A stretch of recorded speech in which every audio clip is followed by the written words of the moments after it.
Ligtas na nasagip ng Philippine National Police ang isang biktima ng kidnapping sa isinagawang koordinadong operasyon ng Anti-Kidnapping Group o AKG noong gabi ng Abril 15, taong 2026 sa Parañaque City. Sa pamamagitan ng mahigpit na koordinasyon ng mga unit, maagap na detection at tuloy-tuloy na monitoring, mabilis na kumilos ang mga operatiba upang mailigtas ang 78 anyos na biktima. Sa kasagsagan ng operasyon, nanlaban ng mga sospek na nagresulta sa armadong engkwentro. 4 sa mga hininalang kidnapper ang nasugatan at agad dinala sa ospital para sa kaukulang medikal na atensyon. Isang police operative rin ang nagtamo ng minor injuries at ngayon ay nasa maayos ng kalagayan.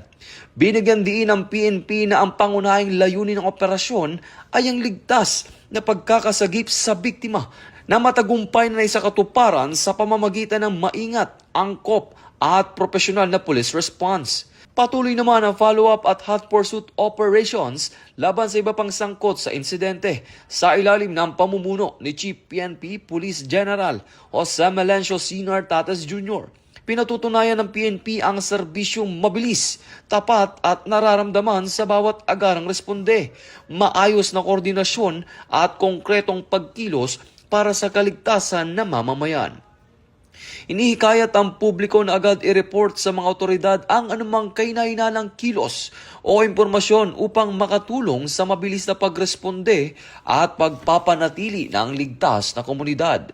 Ito ang bagong PNP para sa bagong Pilipinas. Serbisyong mabilis, tapat at nararamdaman.